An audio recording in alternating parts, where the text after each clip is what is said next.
دوستو، ہندوستان کے ایک شہر فرید آباد میں کسی زمانے میں ایک غریب برہمن رہا کرتا تھا۔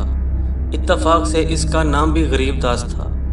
اس کی بیوی چند سال پہلے ہی فوت ہو چکی تھی اور اس کا صرف ایک ہی بیٹا تھا جس کا نام ستیہ برت تھا۔ جیسا اس کا نام تھا ویسے ہی اس کے کام تھے۔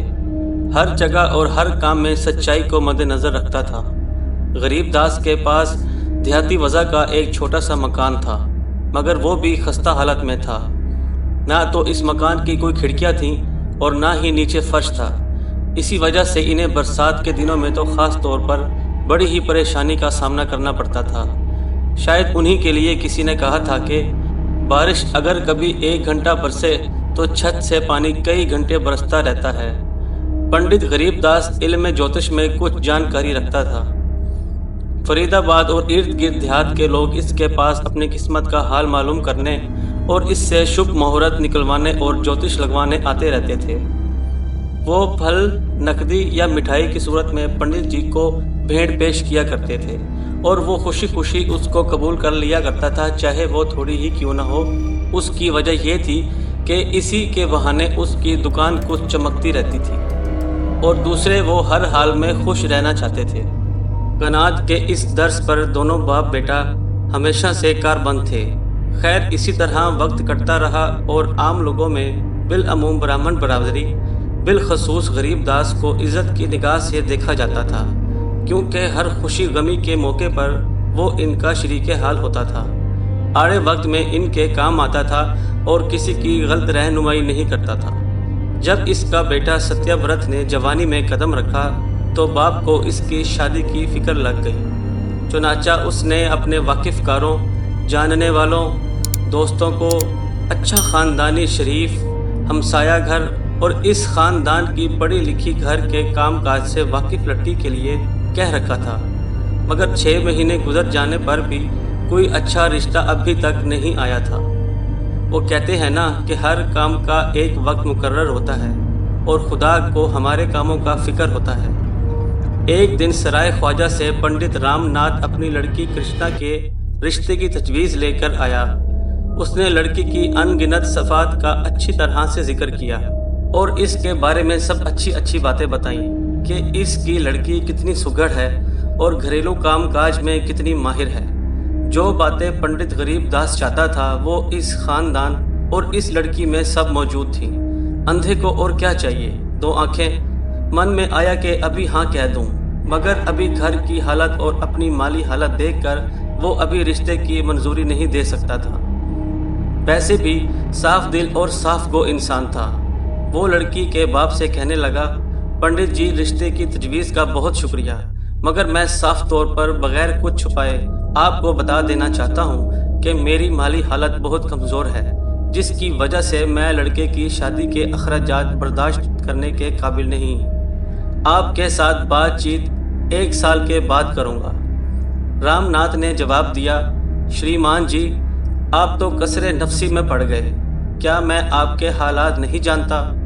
اگر آپ کی بات کو سچا بھی مان لوں تو اس کا بھی طریقہ بتا دیتا ہوں۔ ہم شادی 1 سال بعد ہی کر لیں گے اور وہ بھی سادگی سے۔ ذرا میرا بھی خیال کرو، میری 4 بیٹیاں ہیں اور کرشنا ان سب میں سب سے بڑی ہے۔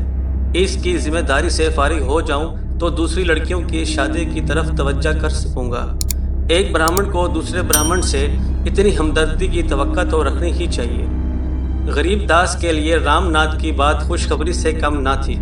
اس نے فوراً ہاں کہہ دی اور رسم منگنی 1 روپیہ جو اس زمانے میں بڑی اہمیت رکھتا تھا، چہرہ شاہی گڑ کے لین دین سے سر انجام پائی اور شادی کی تاریخ بھی 1 سال آگے مقرر کر لی گئی۔ ان دنوں جھٹ منگنی اور پٹ بیاہ کا رواج نہیں تھا۔ واقعی شرافت اور نجابت غریبی پر عاشق ہیں۔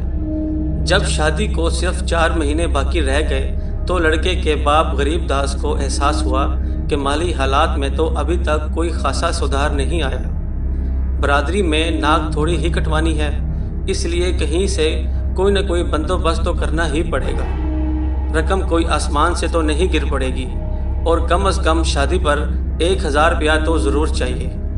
اس لیے اس نے پہلے اپنے دوستوں، واقف کاروں کے گھر میں جانے کا معمول بنایا۔ دوستوں کی پہچان تو تنگی اور تکلیف کے وقت ہی ہوتی ہے، لیکن ہر جگہ سے اسے ٹکا سا اور ایک ہی جواب ملتا رہا کہ بھائی ہمارے حالات تو خود بہتر نہیں، ہم تمہاری کیا مدد کر سکتے ہیں؟ میں آپ کے لیے تو جان دے سکتا ہوں مگر میرے پاس دینے کے لیے رقم نہیں۔ چنانچہ تمام عزیزوں سے مایوس ہو کر برہمن غریب داس نے اب ساہوکار کے گھر کے چکر کاٹنا شروع کر دیے۔ ہر ایک ساہوکار نے اس سے یہی مطالبہ کیا کہ بھائی رقم تو دے دیتے ہیں مگر آپ کا رہائشی مکان گروی رکھ کر رقم دیں گے، کیونکہ ہمیں تو اپنے پیسے کی واپسی سب سے پہلے چاہیے۔ مگر مکان گروی رکھنے سے اس کی ساکھ ختم ہو سکتی تھی اور شادی کا دن نزدیک تر آتا جا رہا تھا اور ادھر انتظام بھی ابھی آدھے کے برابر نہیں تھا۔ ستیہ ورت لڑکا اونچ نیچ سب سمجھتا تھا۔ آخرکار غریب داس لڑکے کی مرضی سے پرانے اپنے دوست ہری چند کے پاس سونا گاؤں گیا اور رسمی بات چیت کے بعد اسے اپنے آنے کا مقصد بیان کیا۔ دونوں مدتوں سے ایک دوسرے کے بہت قریب تھے، ایک دوسرے کو جانتے بھی تھے۔ ہری چند کو غریب داس کی ایمانداری اور شرافت کا پورا یقین تھا۔ ہنس کر کہنے لگا، پنڈت جی 1000 روپے تو بہت معمولی سی بات ہے، آپ اگر 10,000 روپے بھی کہیں تو آپ سے انکار نہیں، ہاں اس روپے کی واپسی کی کچھ ضمانت تو ہونی چاہیے۔ غریب داس بیچارہ سوچ میں پڑ گیا اور پھر اس نے جواب دیا، پیارے دوست میرے پاس تو کوئی ضمانت نہیں، صرف ایک ہی بات کہہ سکتا ہوں، میرا لڑکا اور میری ہونے والی بہو جب تک آپ کی پائی نہ چکا دیں گے اس وقت تک وہ میاں بیوی کے طور پر نہیں بلکہ بھائی بہن کے طور پر زندگی گزاریں گے۔ غریب داس کو اپنے بیٹے پر کتنا بھروسہ تھا کہ اس کی جگہ وہ وعدہ کر آیا، میرا بیٹا پوری طرح سے نبھائے گا جو وعدہ میں کر کے جا رہا ہوں۔ اس جواب سے ہری چند کی پوری تسلی ہو گئی۔ اس نے فوراً تجوری سے 1000 روپے نکال کر پنڈت جی کے سامنے ڈھیر لگا دیے اور ایک ضمانت نامہ تحریر کیا گیا اور وہ لغو شرط بھی تحریر میں لائی گئی، جس میں یہ کہا گیا تھا کہ جب تک میرا بیٹا آپ کی پائی نہ چکا دے وہ اپنی بیوی کے ساتھ ایک بھائی بہن کی طرح زندگی گزارے گا۔ دونوں نے اپنے اپنے دستخط اس شرط نامے پر کر دیے۔ پنڈت غریب داس نے اس رقم سے 500 روپے اٹھا لیے، اپنے تھیلے میں ڈال لیے۔ ہری چند سے کہنے لگا کہ میں اپنے گھر پر ابھی روپاؤں کو محفوظ صحیح طریقے سے نہیں رکھ سکوں گا، چوری کا اندیشہ ہے، اس لیے ابھی صرف آدھی رقم یعنی 500 روپے لے جاؤں گا، باقی رقم میری امانت کے طور پر ابھی بھی آپ کے پاس ہی رہے گی، جب ضرورت ہوگی تو پھر لے جاؤں گا۔ غریب داس یہ کہہ کر اپنے گھر کی طرف چل پڑا۔ بدقسمتی سے راستے میں اسے پیٹ کا سخت درد ہو گیا۔ گھر پہنچتے اس کی حالت خراب ہو گئی۔ بڑی مشکل میں ان روپاؤں کو اپنی لکڑی کے صندوق میں رکھ کر تالا لگایا، مگر اپنے بیٹے ستیہ ورت کو بتانا بھول گیا اور غریب داس کی حالت بدستور بدتر ہوتی گئی۔ لڑکے نے بڑی جلدی سے شہر کے حکیم اکٹھے کر لیے، ہر ایک نے اپنی اپنی دانست کے مطابق مجرب نسخے آزمائے، مگر مرض بڑھتا گیا، جوں دوا کی مصدقہ حالت اور بگڑتی چلی گئی۔ مولانا روم نے بھی شاید اسی موقع کے لیے فرمایا تھا کہ جب موت آتی ہے تو حکیم بھی بے وقوف ہو جاتا ہے۔ کال کا وقت آ چکا تھا، آنکھوں میں تاریکی چھا گئی تھی اور فرشتہ موت نے بغل بجا دیا تھا۔ انتہائی افسوس سے کہنا پڑتا ہے کہ باپ اپنے بیٹے کی شادی کی حسرت دل میں لیے اس جہاں سے چلا گیا، بیچارہ مر گیا، اور اس کا بیٹا بیچارہ ستیہ ورت غم میں ڈوبا ہوا زارو قطار رو رہا تھا۔ جیسے کہ دنیا کا اصول ہے، گلی محلے والے کوئی تو اظہار افسوس کر رہے تھے اور کوئی صبر کی تلقین کر رہے تھے۔ تمام رسوم ہو چکی اور آخر میں رسم پگڑی کا دن بھی آن پہنچا اور برادری اکٹھی ہوئی اور پوجا کے بعد ستیہ ورت کو تلک لگایا گیا۔ پہنانے کے لیے ایک نئی پگڑی نکالی گئی، سب برادری نے ہاتھ لگانے کے بعد یہ پگڑی اس کے حوالے کی۔ ستیہ ورت نے کھڑے ہو کر برادری سے کہا، بھائیوں اور بزرگوں، میرے باپ کی موت پر آپ لوگوں نے میرے ساتھ جو ہمدردی کا اظہار کیا، اس کے لیے میں آپ سب کا شکر ادا کرتا ہوں۔ پگڑی باندھنے سے پہلے میں ایک چھوٹا سا سوال پوچھنا چاہتا ہوں کہ اس رسم کے کیا معنی ہیں، اور برادری نے جو پگڑی کو ہاتھ لگایا ہے اس کے کیا معنی ہیں۔ حاضرین میں سے ایک سفید ریش بزرگ اٹھ کر یوں کہنے لگے، سن اے عزیز، تو نے ابھی زندگی میں قدم ہی رکھا ہے، دنیا کی اونچ نیچ تو کیا جانے، یہ ہماری رسمیں بہت پرانی چلی آ رہی ہیں، کسی کو یاد ہو نہ ہو۔ کب سے بزرگوں کی بنائی ہوئی رسموں پر چون چراغ کی کوئی گنجائش نہیں ہوتی۔ خاموشی سے ایسا کرتے جاؤ جیسا برادری کہتی ہے۔ ستیہ برت کی بھلا اس جواب سے تسلی کیا ہونی تھی؟ وہ مطمئن نہ ہوا، پھر کھڑا ہو گیا اور کہنے لگا، بھائیوں اور بزرگوں، یہ جتنی رسمیں بنی ہوئی ہیں ان کے پیچھے کوئی نہ کوئی بات تو ضرور ہے۔ پگڑی کی رسم اس لیے کی جاتی ہے کہ باپ کے بعد اس کا بیٹا اس کی جگہ سنبھالتا ہے، اور پگڑی کو برادری اس لیے ہاتھ لگاتی ہے کہ وہ سب مرحوم کے بچ جانے والوں کے ساتھ ہر شادی غم میں برابر شامل رہنے کا یقین دلاتے ہیں، یعنی مرنے والے کے پسماندگان جو اس کے بیٹے بیٹیاں رشتہ دار ہوتے ہیں ان کا ساتھ دینے کا اعلان کرتے ہیں۔ اب میرا ایک سادہ سا سوال ہے، آپ حاضرین میں سے کون سجن میری دستگیری کا یقین دلا سکتا ہے؟ ہر طرف سناٹا سا چھا گیا، ہاں بھرنے کے لیے ایک شخص بھی تیار نہ ہوا۔ ستیہ برت پھر گویا ہوا، افسوس کا مقام ہے کہ اتنی بڑی برادری سے ایک بھی آدمی میرا دستگیر بننے کو تیار نہیں۔ میرا تو سر ننگا ہو گیا، میرا باپ مر گیا ہے۔ میں نے آپ کی ہمدردی اچھی طرح دیکھ لی ہے، پرکھ لی ہے۔ ایسی برادری سے میری کیا توقعات وابستہ ہو سکتی ہیں؟ وقت کی نزاکت کو سمجھتے ہوئے مجھے بغیر کسی انحصار کے اپنے پاؤں پر کھڑا ہونا پڑے گا۔ میں پگڑی باندھوں یا نہ باندھوں، اس سے کسی کو کیا سروکار۔ آپ پگڑی کو مہربانی کر کے صندوق میں بند کر دیجئے اور مجھے میرے حال پر چھوڑ دیجئے۔ اوپر والا سب کا مالک ہے۔ میں ہاتھ جوڑ کر برادری کو الوداع کہتا ہوں۔ جو ہی ستیہ برت نے اپنی بات ختم کی تو برادری کے لوگوں نے اس کے لب و لہجے پر ناپسندیدگی اور نکتہ چینی شروع کر دی۔ کچھ دیر تو وہ لوگ آپس میں سرگوشیں کرتے رہے۔ آہستہ آہستہ ہر کسی نے اپنے گھر کی راہ لی۔ چند دنوں کے بعد ستیہ برت نے گھر کا سامان کھولا۔ اچانک اس کی نظر باپ کے لکڑی کے صندوق میں رکھے ہوئے ان مبلغات پر جا پڑی۔ دیکھ کر ہکا بکا رہ گیا۔ اسے اپنے باپ کی عادات کا اچھی طرح پتہ تھا کہ وہ کبھی جھوٹ نہیں بولتے تھے۔ پھر یہ رقم کہاں سے آ گئی؟ ان کی اپنی ملکیت تو اتنی ہو نہیں سکتی، کہیں سے شادی کے لیے ادھار لے کر آئے ہوں گے۔ اس لیے اس نے اپنے باپ کے سب ملنے والوں سے پوچھنا شروع کر دیا، مگر ان میں سے کسی نے کچھ نہ بتایا۔ تو اسے اچانک سونا گاؤں کے سیٹھ ہری چند کا خیال آیا۔ چنانچہ وہ سونا گاؤں اس کے پاس جا پہنچا، اپنے باپ کی موت کا بھی ذکر کیا اور رقم کے بارے میں بھی سوال پوچھا۔ سیٹھ ہری چند نے اظہار افسوس کرتے ہوئے مرحوم کی ان گنت صفات کا بھی ذکر کیا اور کہنے لگا، پنڈت جی فلاں تاریخ کو یہاں سے مبلغ 500 روپے لے گئے تھے اور ابھی ان کی آدھی رقم میرے پاس امانت پڑی ہے، یعنی 500 روپے ابھی اور پڑے ہیں۔ تمہیں جب ضرورت ہو اسے لے لینا۔ لڑکا یہ سن کر کہنے لگا، چاچا جی مجھے آپ کے اور والد کے گہرے تعلقات کا اچھی طرح پتہ ہے۔ میری شادی کی تاریخ بھی میرے والد نے مقرر کی تھی۔ میں نے شادی کو روکنے کے لیے بہت زور ڈالا تھا، مگر میرے سسر نہیں مانے۔ آپ مہربانی کر کے بقایا 500 روپے بھی دے دیجیے۔ سہوکار ہری چند بڑا سیانہ تھا۔ اس نے دیکھا کہ قرض لینے والا تو اس دنیا سے چلا گیا، اس جہان سے کوچ کر گیا، اس لیے قانوناً اس کی ذمہ داری تو ختم ہو گئی۔ اس نے 500 روپے نکالے اور رقم کے ساتھ وہ تحریر نامہ بھی ستیہ برت کے سامنے دستخط کے لیے رکھ دیا۔ ستیہ برت نے جب وہ تحریر نامہ پڑھا تو جس میں وہ شرط لکھی ہوئی تھی کہ جب تک وہ قرض واپس نہ کر دیں وہ لڑکا اور لڑکی دونوں بہن بھائی کی طرح رہیں گے۔ ستیہ برت یہ شرط پڑھ کر بولا، مجھے اس شرط پر تو کار بند رہنا ہی پڑے گا، مگر ذرا سوچئے، اس طرح سے میری زندگی تو لٹ گئی۔ اگر سونی اور بے کیف زندگی ہی بسر کرنی ہے تو شادی کا کیا فائدہ؟ لوگ تو شادی خانہ آبادی کے لیے کرتے ہیں، مگر میرے لیے تو شادی کرنا یا نہ کرنا ایک ہی بات ہے۔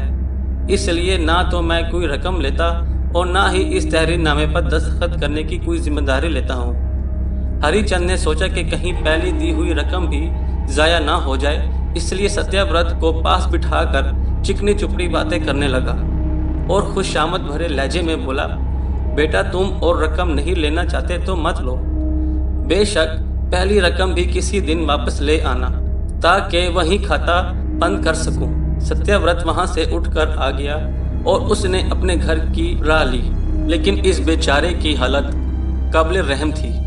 دماغ پر یہ خیال لگاتار چھایا ہوا تھا کہ پہلے کی طرح اکیلے کا اکیلا ہی رہ گیا۔ ہو سکتا ہے کہ عمر بڑی ہو جانے کی وجہ سے کوئی شخص بھی اپنی بیٹی کی شادی میرے ساتھ کرنا پسند نہ کرے، اور میرے سسرال والے بھی میری مالی حالات کے متعلق کیا گمان کریں گے۔ اس لیے جوں توں کر کے شادی تو مقررہ تاریخ پر کر ہی لینی ہے، مگر اس کے لیے پیسہ کہاں سے آئے گا؟ چلو پھر سیٹھ ہری چند کی خوشامد کر لیتے ہیں۔ رہا رقم کی واپسی کا تو زور بازو اور ہمت سے سب کچھ ممکن ہے۔ پھر الٹے پاؤں سیدھا سیٹھ ہری چند کے پاس جا پہنچا اور اس سے التجا کرنے لگا، چاچا جی، اس جہان میں اب آپ ہی میرے بزرگ ہیں۔ آپ کے سامنے میں ایک چھوٹے بچے کی مانند ہوں۔ آپ کے مشورے کو میں سب سے مقدم، سب سے ضروری سمجھتا ہوں۔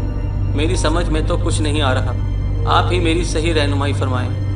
چلاک سیٹھ ہری چند یہ سن کر کہنے لگا، میرے پیارے، تحریر نامے میں مندرجہ شرط یہ شاید آپ کو کچھ اعتراض تھا، میں پوزیشن صاف کر دیتا ہوں۔ اس کا مطلب صرف اتنا تھا کہ آپ لوگ جلد از جلد میری رقم کی واپسی کی ہر ممکن کوشش کرتے رہیں۔ اس سے زیادہ تو اس شرط کا اور کوئی مطلب نہیں۔ کیا تم کبھی سوچ بھی سکتے ہو کہ رقم کی وصولی کے لیے میں تمہارے خلاف عدالت میں جاؤں گا؟ تم رقم لے جاؤ، موج میلہ بناؤ، جب بھی آرام سے واپس کر سکو تو کر دینا۔ تحریر نامے میں ضرور تم نے دیکھا ہوگا کہ سود کا کہیں ذکر بھی نہیں۔ رقم پنڈت جی کو میں نے صرف پرانی دوستی کی بنیاد پر دی تھی۔ اس قدر تسلی ملنے پر ستیہ ورت نے فوراً تحریر نامے پر اپنے دستخط کر دیے، یعنی اس نے اس شرط کو مان لیا تھا، جب تک وہ قرض کی واپسی نہیں کرے گا وہ اپنی بیوی کے ساتھ ایک بھائی بہن کی طرح رہے گا۔ رقم جیب میں ڈالی اور واپس آ گیا۔ اب رقم پاس تھی۔ ستیہ ورت نے جلدی میز کرسیاں بنوانے کے لیے بڑھائی کو کہہ دیا، مٹھائیاں اور کھانے پکانے کے لیے حلوائی مقرر کر دیے، کپڑے اور زیور تیار کرائے اور دعوتی کارڈ بانٹ دیے، مگر ہر جگہ کفایت کو پورا دھیان میں رکھا۔ آخر شادی کی مقرر شدہ تاریخ پر بارات سرائے خواجہ پہنچی۔ رواج کے مطابق سب شادی کی رسومات انجام پا گئیں اور ستیہ ورت دلہن کی ڈولی لے کر اپنے گھر آ گیا۔ سیٹھ ہری چند بھی شادی میں شامل رہا اور سب انتظامات دیکھتا رہا۔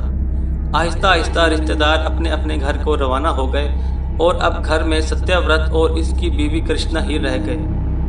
لڑکی نے طرح طرح کے لذیذ کھانے بنائے اور تھالیاں سجا کر اپنے شوہر کے آگے رکھی، اور ستیہ ورت بڑے مزے لے کر کھانا کھاتا رہا۔ چٹخانوں کی آوازیں دور سے سنائی دیتی رہیں، جیسے کہ کوئی صدیوں کا بھوکا ہو، لیکن ساتھ ہی اس کے چہرے پر قدرے غم اور مایوسی کے آثار بھی نظر آ رہے تھے۔ گو کہ لڑکی نے لمبا سا گھونگھٹ نکال رکھا تھا، مگر وہ اپنے شوہر کی حرکات و سکنات کا بغور مشاہدہ کر رہی تھی۔ رات ہوئی تو ستیہ ورت اپنی بیوی سے کہنے لگا، پریم پیاری کرشنا، آپ نے کھانا ہی بہت لذیذ بنایا ہے کہ میں کھاتا چلا گیا۔ آپ نے محسوس تو نہیں کیا؟ میں تو اب دکان پر جا رہا ہوں اور رات وہیں سوؤں گا۔ اس آبادی میں اکثر چوری کی وارداتیں ہوتی رہتی ہیں۔ جہاں پر میری دکان ہے، دکان کی حفاظت بہت ضروری ہے، اور ہمارے پاس ہے بھی کیا؟ اب گھر کے اندر کی کنڈی لگا لینا اور آرام سے سو جانا، میں صبح سویرے گھر لوٹ آؤں گا۔ در حقیقت تو ستیہ ورت کی آنکھوں کے سامنے وہ تحریر کی ہوئی شرط تھی جس پر اس نے دستخط کیے تھے۔ وہ اپنی بیوی کے ساتھ قرض کی ادائیگی بہن بھائی کی طرح رہے گا، مگر بہانہ دکان کی حفاظت کا تھا۔ بیوی بیچاری شرم کے مارے کچھ بول بھی نہ سکی اور دیوار بن کر کھڑی رہی، اور جب تک اسے اپنا شوہر نظر آتا گیا وہ دیکھتی رہی۔ دلہن اپنی جگہ پر ایک عجیب الجھن میں پھنسی ہوئی تھی جس کا اسے کوئی حل نظر نہیں آ رہا تھا۔ رات تارے گن گن کر کاٹی، کئی طرح کی سوچ دماغ میں آ رہی تھی۔ شاید بارات کی خاطر توازہ ٹھیک نہیں ہوئی، یا شاید کوئی جہیز پسند نہیں آیا۔ پھر سوچ آئی کہ اگر کوئی ایسی بات ہوتی تو کہیں نہ کہیں سے میرے کان میں بھنک تو پڑ جاتی۔ آخر کیا چیز میرے شوہر کو پسند نہیں آئی جو ابھی رات کے وقت ہی مجھے چھوڑ کر چلے گئے اور کہنے لگے کہ میں دکان کی حفاظت کے لیے جا رہا ہوں۔ سوچ کر بیچاری بہت مایوس ہوئی اور آخر اسے قسمت کا لکھا سمجھ کر قبول کر لیا۔ شاید پچھلے جنم میں مجھ سے کوئی بہت بڑا گناہ کیا گیا ہو جس کی سزا اب بھگتنی پڑ رہی ہے۔ اس سے تو کہیں بہتر ہوتا کہ میرے والدین ایسی شادی کی بجائے مجھے کسی کنویں میں دھکیل دیتے۔ ادھر ستیہ ورت بھی عجیب مخمس میں پھنسا ہوا تھا۔ کوئی راہ فرار نظر نہیں آ رہی تھی۔ رات کو دکان پر جا کر سونا اور صبح اٹھ کر گھر آ جانا یہ اس بیچارے کا روز کا معمول بن گیا تھا۔ اس کی بیوی کرشنا کو جتنا بھی وقت ملتا وہ گھر کی صفائی، چیزوں کو کرینے سے سجا کر رکھنے اور اپنے شوہر کو وقت پر ناشتہ کھانا دینے میں لگا دیتی۔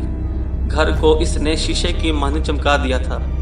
ستیہ ورت دیکھ دیکھ کر خوش ہو رہا تھا، مگر لڑکی کرشنا کی حالت اور جدائی کی لمبی راتوں کی وجہ سے کچھ پریشان رہنے لگ گئی تھی۔ ہر وقت دماغ پر ایک ہی سوال چھایا رہتا کہ آج تو شوہر سے ضرور پوچھوں گی کہ اس قدر بے رخی اور بے اتنائی کا آخر وجہ کیا ہے۔ مگر آپ جانتے ہیں کہ ہندوستانی عورت تو شرم کی مہورت ہوتی ہے، اپنے سوال کو پس پش ڈال کر گھر کے کام کاج میں اس طرح لگ جاتی جیسے کچھ تھا ہی نہیں۔ آخر صبر کا پیمانہ لبریز ہو گیا۔ ایک دن دل کڑا کر لاج شرم کو ایک طرف رکھ کر فیصلہ کر لیا کہ آج تو میں شوہر سے وجہ پوچھ کر ہی چھوڑوں گی۔ کسی نے سچ کہا ہے کہ عورت کبھی شبنم ہوتی ہے تو کبھی شعلہ۔ آج تک تو وہ شبنم بنی رہی، مگر اب وہ شعلے کا روپ دھار کرنے کے لیے کمر بستہ تھی۔ غصے سے عقل جا چکی تھی۔ جب ستیہ ورت دکان پر حسب معمول جانے کے لیے تیار ہوا تو لڑکی کرشنا نے اس کا دامن پکڑ لیا۔ ستیہ ورت نے صبح آتے ہی بھانپ لیا تھا کہ آج رانی صاحبہ کے تیور کچھ بدلے ہوئے ہیں، کوئی نہ کوئی طوفان آنے والا ہے، پر کیا کر سکتا تھا؟ اپنی کمزوری اسے خوب روشن تھی۔ خاموشی سے ہونے والے بات کا انتظار کرنے لگا، نہ وہاں ٹھہر سکے نہ بھاگ سکے۔ لڑکی کرشنا نے اپنے گلے شکوے یوں دینا شروع کیے، میرے سرتاج اب شادی کر کے مجھے اپنے گھر لائے ہیں، کہیں سے اغوا کر کے تو نہیں لائے؟ آخر میرے بھی کچھ حقوق ہیں۔ آپ نے مجھے قیدی بنا کر جیل میں ڈال رکھا ہے۔ مجھے کہنے میں ذرا بھی عارض نہیں کہ قیدیوں کے ساتھ بھی میری نسبتاً زیادہ اچھا سلوک ہوتا ہوگا، انہیں اپنے سدھار کا موقع تو دیا جاتا ہے، اور یہاں وہ بھی نہیں۔ آپ میری خامی بتائیں، میری کمزوری بتائیں، اور مجھے اس خامی کو دور کرنے کا مناسب موقع بھی دیں۔ شادی کے موقع پر آپ نے وعدہ کیا تھا کہ شادی کے بعد تمہیں ہر طرح سے خوش و خرم رکھوں گا اور تمہاری ہر طرح سے خبر گیری کیا کروں گا۔ کہاں گئے آپ کے وہ وعدے؟ صرف وہ ہوائی قلعے تھے یا کچھ اور؟ میں تو اپنا فرض پوری طرح نبھا رہی ہوں، کیا آپ بھی ازدواجی زندگی کو ٹھیک ڈھنگ سے نبھا رہے ہیں؟ ذرا توجہ سے سنیے، آپ کا یہ گرا پڑا گھر میرے لیے محل کے برابر ہے۔ آپ کی دی ہوئی ٹوٹی پھوٹی چارپائی پھولوں کی سیج سے کم نہیں، مگر آپ کی موجودگی تو ضروری ہے نا۔ آپ کو دکان سے صرف کھانا کھانے کی چھٹی ملتی ہے کیا؟ اور ادھر میں ہر وقت آپ کے نام کی مالا جپتی رہتی ہوں، روز رات کے وقت جدائی کی اکنی میں جلتی رہتی ہوں اور رو رو کر رات کاٹتی ہوں۔ کیا اسی کو شادی کہتے ہیں؟ گھر گرہستی کو سب سے اونچا مانا گیا ہے، مگر گرہست چلانے کے لیے کچھ سمجھ بھی تو درکار ہے۔ شادی کے بعد تو جوڑا مزے کی زندگی بسر کرتا ہے، مگر یہاں حالات کچھ اور ہی ہیں۔ عورت مرد کی رفیق، دوست اور زندگی کا بہترین حصہ مانی گئی ہے۔ عورت اور مرد ایک گاڑی کے دو پہیے ہیں، جن میں یگانگت از حد ضروری ہے، سکھ بھری زندگی کا ادھار ہے۔ اختیارات و حقوق کے مساوت پر اگر آپ سے درست ماننے کو تیار نہیں تو نہ صحیح، دوسرے مردوں کی طرح آپ بھی بے شک مجھے پاؤں کی جوتی ہی سمجھیے، مگر میں آپ کو اپنے لیے ایک دیوتا مان کر پوجا کرتی رہوں گی۔ آپ سورج ہیں، میں ایک چھوٹا سا ذرہ، آپ ایک مضبوط تناور درخت ہیں تو میں صرف ایک بیل کی مانند ہوں جسے درخت کا سہارا چاہیے ہوتا ہے۔ اگر وہ سہارا نہ ملے تو بیل سوکھ جاتی ہے۔ میں اتنے دن دیکھتی رہی، آپ نے میری ایک نہ سنی۔ میرا آخری وقت قریب آ رہا ہے، آپ نے ایک آرزوؤں بھرے دل کا خون کر دیا اور میری شرمیلی نوخیز آرزوئیں آپ نے پامال کر دیں۔ کتنے افسوس کی بات ہے کہ میری حالت اس شخص کی مانند ہے جو دریا میں رہتے ہوئے بھی پیاسا ہوتا ہے۔ بتائیے دل کا سکون کیسے ہو؟ میرے سرتاج، آپ بے شک مجھ سے زیادہ سمجھدار ہیں، مگر میں کہے بغیر نہیں رہ سکتی کہ آپ میرا وہ حق چھین رہے ہیں جو ازدواجی زندگی کی سب سے بڑی دولت ہے۔ آپ نے شاید سنا نہیں کہ بے گناہ کا دل دکھانے سے عرش بھی ہل جاتا ہے، اور میری روح کا کرب تو اب تم محسوس نہیں کر رہے۔ گلے اور شکوے سن کر میرے کان پک گئے ہیں۔ گلی محلے کی عورتیں آخر سب کچھ دیکھتی رہتی ہیں۔ عورت کا حوصلہ، غرور اور عزت شوہر کی ذات سے ہے۔ میرے گلے جو بلا پڑی ہے وہ ساری دنیا سے انوکھی ہے۔ میرے جیون ساتھی، آپ اگر کسی وجہ سے مجھے اپنے گھر میں نہیں رکھنا چاہتے تو کوئی بات نہیں، مگر اس طرح تڑپا تڑپا کر کند چھری سے نہ ماریے۔ ہم سب نے ایک دن خدا کو منہ دکھانا ہے۔ اپنے ہاتھوں سے مجھے زہر کا پیالہ دے دیجیے، میں اس کو امرت جان کر پی جاؤں گی۔ آپ کو تو اب بھی نجات مل جائے گی، اگر آپ کو یہ بھی منظور نہیں تو میں خودکشی کر لوں گی۔ کل جب دکان سے آؤ گے تو مجھے مردہ ہی پاؤ گے۔ یہ بھی یاد رکھنا کہ کوئی بھی شریف آدمی اپنی لڑکی تمہیں دینا پسند نہیں کرے گا اور تم عمر بھر رنوے ہی رہ جاؤ گے۔ کرشنا نے اپنے بے ترتیب کھلے بار چھوڑ رکھے تھے اور ساتھ ساتھ گریہ و آہذاری بھی کر رہی تھی۔ رونا تو عورت کا ایک ہتھیار ہوتا ہے۔ بیچارے ستیہ ورت کی حالت قابل رحم تھی۔ اتنی باتیں سننی پڑی مگر خوب سمجھ رہا تھا کہ کرشنا کی باتوں میں کافی حد تک سچائی ہے۔ اس کا دل پسیج گیا۔ شادی بھی تو ابھی ہوئی تھی۔ سوچنے لگا کہ لڑکی کرشنا جو آج اس قدر آگ بگولا ہو رہی ہے کہیں خودکشی ہی نہ کر لے، الٹا لینے کے دینے پڑ جائیں گے۔ وقت کی مصلحت یہی ہے کہ وہ راز جسے آج تک میں نے راز میں رکھا اب اس پر کھول دینا چاہیے۔ اپنے پاس بٹھا کر اسے خوشامد بھرا لہجے میں کہنے لگا، میری پیاری کرشنا، آپ نے جو کچھ کہا سب درست ہے۔ آپ نے گھر کو سنبھالنے اور میری خدمت میں واقعی کوئی کسر نہیں چھوڑ رکھی تھی۔ میں آپ کا شکر گزار ہوں۔ میں تمہاری طرف سے جو لاپرواہی کرتا رہا ہوں اس وجہ سے سخت شرمندہ ہوں۔ میرے پاس اس لاپرواہی کا کوئی جواب نہیں۔ آج آپ نے میری آنکھیں کھول دی ہیں کہ شادی کے بعد میرے بھی کچھ فرائض ہیں۔ اگر تم چند روز پہلے اور تھوڑی سی زبان نرم سے یہی باتیں کر لیتی تو وہ زیادہ اچھا ہوتا۔ خیر، آج آپ کے اصرار پر میں اپنا ایک بھید، ایک راز آپ کو بتانا چاہتا ہوں۔ سنیے، میرے باپ نے ہماری شادی کے اخراجات کے لیے کہیں سے مبلغ 1000 روپیہ قرض لیا تھا۔ ساہوکار کو جو تحریر لکھ کر دی تھی اس میں ایک لغوش شرط یہ تھی کہ جب تک پورا قرض ادا نہ ہو جائے ہم بطور بہن بھائی ایک دوسرے کے ساتھ رہیں گے، نہ کہ شوہر اور بیوی کے طور پر۔ میرے باپ ہمارے لیے قرض چھوڑ گئے ہیں، یہ تو بہت برا ہوا، مگر انہوں نے قرض لیتے وقت اپنے بیٹے کی خیر خواہی مد نظر رکھی ہوئی تھی، اور ان کی اگر اچانک موت نہ ہوتی تو آج تک یہ فریضہ ادا ہو چکا ہوتا۔ میں نے پوری کہانی آپ کو سنا دی ہے، اب تم ہی بتاؤ کہ اگر میں باپ کی لاج، اپنے نام کی لاج کو مد نظر رکھ کر دکان پر جا کر سوتا رہا تو میں نے کیا گناہ کیا؟ میرا دل بھی دوسرے انسانوں کی طرح ہے، میں نے اپنے آپ پر اتنا ضبط کیا۔ اس کی بیوی کرشنا یہ سن کر سہم گئی۔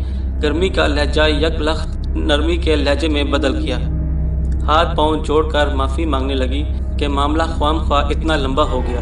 شوہر کو کہنے لگی، میرے سرتاج، میں آپ کی سچی دوست ہوں، آپ اسی طرح اپنی دکان پر جائیے، خدا سب کی مشکلات حل کرنے والا ہے، اس مشکل کا بھی کوئی نہ کوئی حل نکل آئے گا۔ آپ بھی ذرا سوچئے اور میں بھی آج سوچوں گی، ایک دوسرے کی مدد سے کوئی نہ کوئی راستہ نکل آئے گا۔ کرشنا کی پلکوں پر جو آنسو بہہ رہے تھے وہ اس نے دوپٹے سے پونچھ ڈالے۔ ستیہ ورت ایک ہاتھ کی انگلی دوسرے ہاتھ کی انگلی میں پھنسائے آنکھیں موند کر سب کچھ سنتا رہا اور غمگینی کی حالت میں ہی اپنی دکان پر چلا گیا۔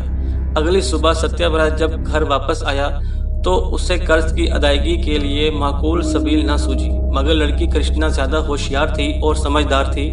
اس نے منصوبہ بنا لیا تھا اور کہنے لگی، میری تجویز سنیے، آپ اسی سیٹھ ہری چند کے پاس جائیے، 1000 روپے مزید قرض لیجیے، اسے بتا دینا کہ ہم اب ایک اچھا کاروبار کریں گے اور جلد ہی آپ کا تمام قرض چکا دیں گے۔ ہم نے آزادانہ اور خوش و خرم زندگی گزارنے کا فیصلہ کر لیا ہے، اس میں آپ کی مدد اور آپ کی مہربانی چاہتے ہیں۔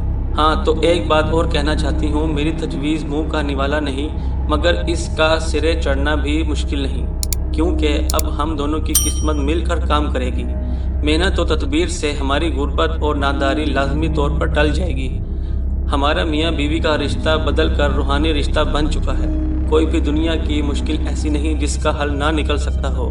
مزید تجویز آپ کو رقم لانے پر ہی بتاؤں گی۔ ستیہ ورت پر اس کی بیوی کرشنا کا ذہانت کا سکہ بیٹھ چکا تھا۔ سوچ رہا تھا کہ کرشنا اپنی عمر سے کئی گنا زیادہ دماغ رکھتی ہے، لہٰذا وہ اگلے ہی دن سیٹھ ہری چند کے پاس جا پہنچا اور اسے اپنی ساری گھریلو بات کہہ سنائی۔ ہری چند نے یہ دیکھ کر کہ لڑکا واقعی وعدے کا پکا ہے اور قرض اتارنے کے لیے کافی جدوجہد کر رہا ہے، اسے 1000 روپے اور قرض دے دیے اور پرانے اقرار نامے پر اسے دوبارہ دستخط کروا لیے۔ وہ خوشی خوشی جلد گھر واپس پہنچا۔ روپاؤں کی ڈھیری اپنی بیوی کرشنا کے آگے لگا کر بڑی بےتابی سے اس کا منصوبہ پوچھنے لگا۔ کرشنا لڑکی کے چہرے پر آج بشاشت تھی، بڑے صبرانہ انداز سے کہنے لگی، میرے سرتاج سنیے، آج سے آپ کا نام بڑا بھیا اور میرا نام چھوٹا بھیا ہوگا۔ ہم ایک دوسرے کو انہی ناموں سے مخاطب کریں گے۔ اب آپ اعلیٰ نسل کے 2 گھوڑے خریدیں، ان کا ساز و سامان بھی اعلیٰ ہونا چاہیے، جیسے کہ راجکماروں کے پاس ہوتا ہے۔ 2 مردانہ پوشاکیں بنوائیں اور گھوڑوں کے لیے پورا 1 مہینے کا خوراک کا سامان اکٹھا کریں۔ 1 ٹین دیسی گھی بھی ان گھوڑوں کی خوراک کا حصہ بنے گا۔ چستی سے اس کام میں جٹ جاؤ۔ ہاں تو سارا خرچ بڑی کفایت شاری سے کرنا، جو رقم بچ جائے وہ میرے حوالے کر دینا۔ ستیہ ورت اپنے ایک پرانے واقف کار کے پاس گیا۔ وہ راجہ بلم گڑھ کے شاہی استبل میں کافی دیر گھوڑوں کی دیکھ بھال کرتا رہا تھا۔ اس کی مدد سے تھوڑے ہی دنوں میں گھوڑے اور ساز و سامان وغیرہ سب کچھ خرید لیا۔ ستیہ ورت نے کرشنا سے مل کر گھوڑوں کی سیوا شروع کر دی۔ دانے اور گھی کی مقدار کو مکس کر کے انہیں صبح شام 2 گھنٹے روزانہ ان کی سیوا کی جاتی اور گھوڑ سواری کی مشق بھی شروع کی گئی۔ کرشنا اکثر گھوڑوں کی پیٹھ پر ہاتھ رکھ دیتی اور ان کی پیٹھ سہلانے لگتی۔ گھوڑے ان سے بڑے گھل مل گئے، اپنے مالکوں کو خوب پہچاننے لگ گئے تھے۔ بڑا بھیا اور چھوٹا بھیا بھی ماہر شاہ سوار بن گئے۔ چھوٹا بھیا کہنے لگا، دیکھیے صاحب، سفر وسیلہ ظفر ہوتا ہے۔ میرا دل پوری گواہی دے رہا ہے کہ وہ سفر جس پر کل ہم روانہ ہوں گے ہمارے لیے انتہائی فائدہ مند ہوگا اور اس طرح ہمارے گزارے کی کوئی معقول راہ نکل آئے گی۔ ایسے موقع روز روز نہیں آتے، ایسے لمحے شاذ و نادر ہی آتے ہیں اور وہ ساری زندگی کا نقشہ بدل دیتے ہیں۔ کرشنا اپنے من ہی من میں اپنے رنجش آمیز بات کی وجہ سے شرمندہ ہو رہی تھی جو اس نے پچھلی رات کو ستیہ ورت کے ساتھ کیا۔ اب دونوں کا دماغی توازن اصل حالت میں آ چکا تھا۔ اگلے روز علل صبح بڑا بھیا اور چھوٹا بھیا مردانہ لباس پہن کر استبل گئے، گھوڑوں پر زین کسا اور خدا کا نام لے کر ان پر سوار ہو کر سفر پر نکلے۔ سفر کے لیے کوئی راہ معین نہیں تھی، نہ کوئی منزل۔ جدھر گھوڑوں کا منہ کر لیا ادھر کو ہی چل نکلے۔ گھوڑے بہت تیز رفتار تھے، وہ اپنے مالک کے اشارے کو خوب سمجھتے تھے، ہنٹر مارنے کی بھی کبھی ضرورت نہ پڑتی تھی۔ تھوڑی ہی دیر میں گھوڑوں نے کافی سفر کر لیا اور ایک بڑی سڑک پر جہاں پہنچے۔ اتفاق کی بات ہے کہ سڑک کے سامنے سے ریاست کے راجہ کی سواری نکلی۔ ایک بہت بڑا ہجوم جمع غفیر ساتھ تھا۔ راجہ شکار کھیلنے کے لیے جنگل کی طرف جا رہا تھا۔ راجہ نے دیکھا کہ 2 خوبصورت نوجوان 2 خوبصورت گھوڑوں پر سوار جا رہے ہیں۔ گھوڑے اصیل نسل کے ہیں، جن کا سینہ شیر جیسا ہے اور کمر چیتے جیسی، گویا کہ وفاداری اور محبت کا عمدہ نمونہ ہے۔ راجہ کا من للچایا، فوراً اپنے وزیر کو ان کے پاس بھیجا کہ ابھی جا کر سارا حال پتہ کر کے آؤ کہ یہ راجکمار کس ریاست کے ہیں، کدھر جا رہے ہیں اور ان کا ادھر گھومنے کا کیا مقصد ہے۔ وزیر ان کے پاس پہنچا اور اپنا تعارف کروانے کے بعد اس نے سوالات پوچھے۔ بڑا بھیا کہنے لگا، مہاراج، ہماری طرف سے راجہ صاحب اور آپ کو ہمارا پرنام۔ ہم جوہری بچے ہیں، ہمارا کام ایک ریاست سے دوسری ریاست ہیرے جواہرات لے جانا اور بیچنا ہے۔ وزیر نے راجہ صاحب کو صورتحال سے آگاہ کیا تو راجہ نے وزیر کو دوبارہ ان کے پاس بھیجا کہ ان سے پوچھو کہ ایک ایک کی ماہوار آمدن کیا ہے۔ وزیر نے حکم کی تعمیل کی۔ پوچھنے پر جب چھوٹا بھیا بولا، مہاراج، ہمارا ایک ایک کی ماہوار آمدن 1,000 روپے سے کسی صورت کم نہیں۔ اس طرح سے تقریباً ہمارے 2,000 روپے بن جاتے ہیں اور ہمارا اچھا گزارا ہو جاتا ہے۔ راجہ کے کانوں تک یہ خبر بھی جا پہنچی۔ وہ دونوں شاہ سواروں اور دونوں گھوڑے راجہ کے لیے کشش کا باعث بنے ہوئے تھے۔ اس لیے راجہ نے حکم دیا کہ وزیر ابھی جاؤ، ان دونوں شاہ سواروں کو 1,000 روپے ماہوار پر تیار کر کے ساتھ لے آؤ۔ ان میں سے ایک شخص سوار ہمارے ہاتھی کے دائیں طرف اور دوسرا ہاتھی کے بائیں طرف، اسی طرح اپنے گھوڑوں پر سوار ہو کر ہمارے جلوس کے ساتھ رہیں گے۔ اس سے ہمارے جلوس کی زینت اور دوبالا ہو جائے گی۔ راجاؤں کو بھلا ان چھوٹے چھوٹے اخراجات کا خیال کیسے آ سکتا ہے؟ انہیں تو بس نمود و نمائش سے زیادہ دلچسپی ہوتی ہے۔ وزیر ان دونوں کو جا کر لے آیا۔ انہوں نے قانون کے مطابق بڑی عزت سے راجہ کو پرنام کیا۔ راجہ نے انہیں شاہی ملازموں کے زمرہ میں شامل کر لیا۔ چھوٹا بھیا بڑے بھیا کو اشارے سے کہنے لگا، دیکھا صاحب، آخر خدا نے ہماری سن لی۔ ہمت مردہ مدد خدا۔ جو آدمی ہمت کرتا ہے خدا بھی اس کی مدد کرتا ہے۔ اس دن سے جو بھی کام ان کے ذمہ لگایا جاتا وہ بڑی لگن اور نیک نیتی سے ایمان سے کرتے۔ وہ اپنے فرض کو خدا کی بندگی کا درجہ دیتے تھے۔ وقت کا تیز دریا بہتا گیا۔ بڑا بھیا اور چھوٹا بھیا اپنے مخصوص انداز سے گفتگو اور معصوم مسکراہٹ سے آہستہ آہستہ مہاراج کی نظروں میں خوب چڑھ گئے۔ ان کا نام اب مہاراج کے خاص ملازموں کی فہرست میں آ گیا۔ مہاراج کو ان پر پورا اعتماد تھا۔ برسات کا موسم آیا تو راجہ بہادر نے وزیر کو حکم دیا، اس دفعہ ماں بدولت موسم برسات شاہی باغ میں گزارنا چاہتے ہیں، اس لیے شاہی خیمے وہاں پر وقت پر لگوا دیے جائیں۔ خیموں کے باہر روز رات کو 9 بجے سے 12 بجے تک بڑے بھیا کی اور اس کے بعد 12 بجے سے صبح 4 بجے تک چھوٹے بھیا کی پہرے پر ڈیوٹی ہوگی۔ حکم کی تعمیل ہو گئی اور راجہ صاحب اپنے خاندان بچوں کے ہمراہ ان خیموں میں جا پہنچے۔ ایک دن رات کو جب بڑا بھیا ڈیوٹی سے فارغ ہو کر واپس گھر پہنچا تو اس نے چھوٹے بھیا کو ڈیوٹی پر بھیجا اور اسے چوکس رہنے کی بھی ہدایت دی۔ جب رات کچھ ڈھل چکی تو یک لخت گھنگور گھٹائیں چھا گئی جو من کو بڑا لبھانے والی تھی۔ ادھر ایک کونے سے بجلی کنڈی بادل ابھرا اور چھما چھم برسنے لگا۔ وہ سہانے چاندنی رات ایک سیاہ اور ایک تاریک رات میں بدل گئی۔ اتنی دیر میں رات کے گہرے سناٹے میں ایک درخت سے پپیہا کی آواز چھوٹے بھیا کی کان میں آئی اور اس کا بولنا چھوٹے بھیا پر جادو کا اثر کر گیا اور اس کی نسوانی حس جاگ اٹھی۔ اس پر عین جوانی کا عالم تھا مگر ازدواجی زندگی کی خوشیوں سے سراسر محروم، اور اس قسم کے بے ساختہ یہ الفاظ اس کے منہ سے نکل گئے، پپیہا پی پی کیا کرے، پیا بنے ہیں ویر، جا پپیہا گھر اپنے، مت کر من کو دل گیر، کہ اے پپیہا تو آوازیں کیوں نکالتا ہے، میرا مالک تو میرا بھائی بنا ہوا ہے، اس لیے یہی بہتر ہوگا کہ تو اپنے گھر چلا جا اور میرا من نہ دکھا۔ چھوٹے بھیا نے یہ الفاظ جو پپیہا کو مخاطب کر کے کہے تھے وہ راجہ صاحب کے کانوں میں بھی پہنچ گئے۔ انہوں نے آواز دے کر پوچھا، پہرے پر اس وقت جو جوان ہے وہ کون ہے؟ چھوٹے بھیا نے جھٹ سے جواب دیا، مہاراج چھوٹا بھیا ڈیوٹی پر چوکس ہے۔ راجہ نے پھر سوال، یہ آواز کہاں سے آئی ہے؟ مہاراج بہادر، آواز تو کوئی نہیں تھی، آپ آرام سے سو جائیے، میں ہر طرح کی خبرداری کرتا رہوں گا۔ گھنٹہ 2 گھنٹہ گزر گئے، پپیہا نے پھر وہی آواز نکالے، چھوٹے بھیا نے پھر وہی شعر دہرانا شروع کیا۔ اب راجہ نے جب سوال کیا کہ ڈیوٹی پر کون ہے تو چھوٹا بھیا پھر کہنے لگا، مہاراج چھوٹا بھیا ہے۔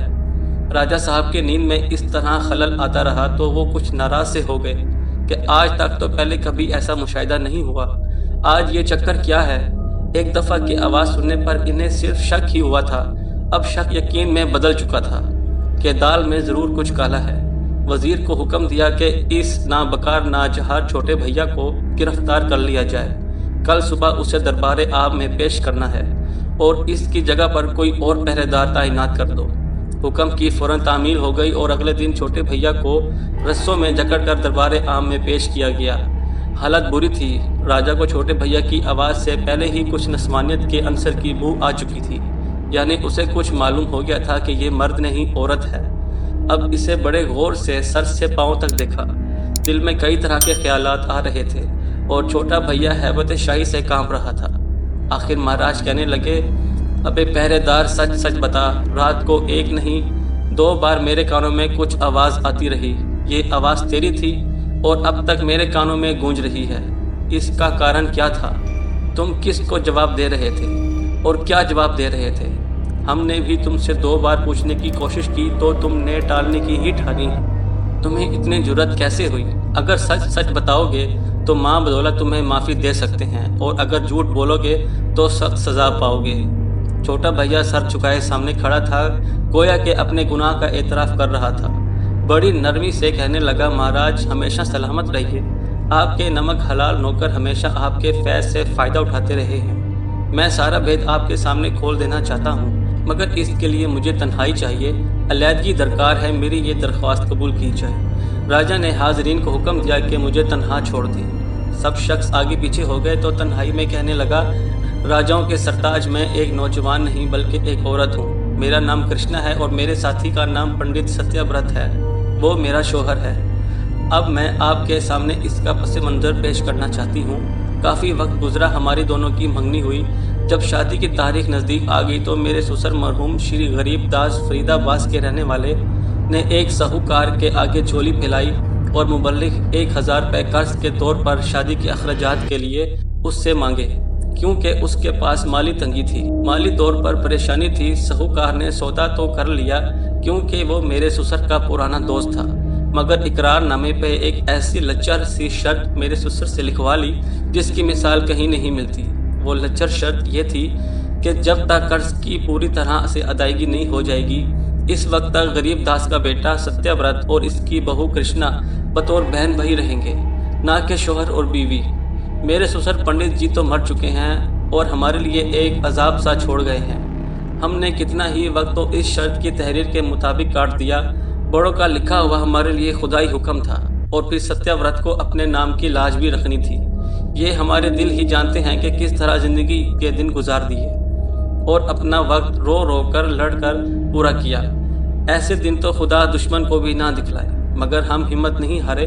ہم تدابیر سوچتے رہے کہ قرض سے کس طرح چھٹکارا حاصل کر کے آزادانہ خوش و خرم شادی شدہ زندگی گزارے، اور دونوں نوجوان روحوں پر اس وقت ظلم ہوتا رہا ہے، اسے ہمیشہ کے لیے ختم کر دیں۔ آخرکار ہم نے سوداگری کی ٹھانی، اسی ساہوکار سے مزید قرض لیا۔